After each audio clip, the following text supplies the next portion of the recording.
Là, vous avez en face de moi le cobra le plus venimeux d'Afrique, le cobra des forêts. Il est beau, hein? Quand d'autres pensent à son venin, moi, ils pensent à sa beauté. Regardez comme il est beau.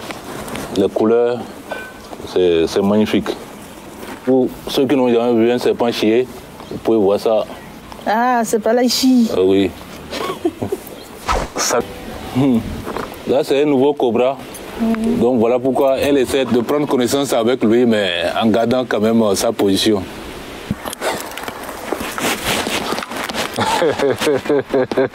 Jeu brutaux. Qu'est-ce qu'il y a ici? Ici, il y a le crocodile nain d'Afrique. Cette espèce de crocodile est en voie de disparition. Là, les gens l'ont retrouvé dans une rivière à 5 minutes de chez moi. Et ils ont voulu le tuer. Quelqu'un m'a averti et je suis allé l'attraper. Là, c'est la tortue, c'est une tortue terrestre qui vit très longtemps. Vous pouvez la voir. Elle se cache. Elle n'a pas peur, vous pouvez voir. Ah oui, elle sort sa tête. Elle sort. Une tortue qui a peur ne sort pas sa tête. Voilà.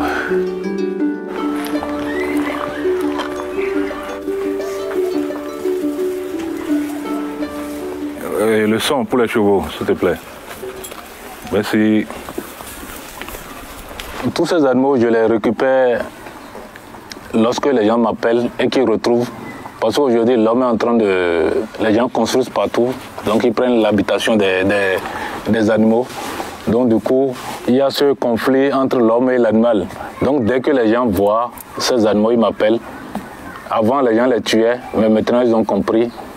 Ils ont compris mon message et dès qu'ils voient, ils m'appellent et moi je les récupère. Dès que je les récupère, je les garde pour un temps pour sensibiliser. Après je les relâche dans la nature, très loin des habitations. Ce singe, comme vous pouvez le voir, ce bébé singe, et sa maman a été tuée dans un piège qu'un chasseur a posé pour pouvoir protéger son champ. Mais malheureusement, ça a pris la maman qui avait le bébé au dos et le cultivateur me l'a amené. Là, c'est une chouette qu'on m'a amené ce matin. C'est tombé dans une école et ça ne pouvait pas s'envoler. Et un élève a ramassé, a remis à son papa.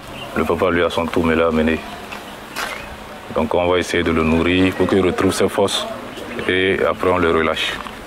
Là, c'est une souris blanche. Et les serpents chez moi ne se nourrissent pas des rats que j'élève. Je suis en contact avec des éleveurs de poulets. Et quand des poussins meurent durant l'élevage, moi on m'appelle, je viens récupérer. C'est de ça se nourrit mes serpents. Sinon lui-même, quand je vais lui présenter ça, il ne va pas prendre. Il ne va pas prendre. Il va juste... Oui, il ne va pas prendre. Et tous les animaux vivent en symbiose. Aucun animal n'attaque l'autre.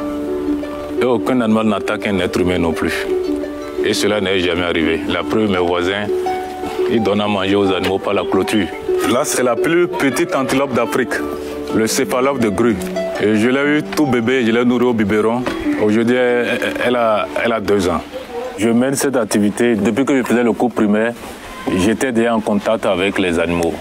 Et malheureusement, l'être humain fait la guerre à la nature. Alors que la nature nous a tout donné. La nature, c'est comme notre maman. Elle est même notre mère. C'est comme un enfant qui s'élève, qui fait la guerre contre sa mère.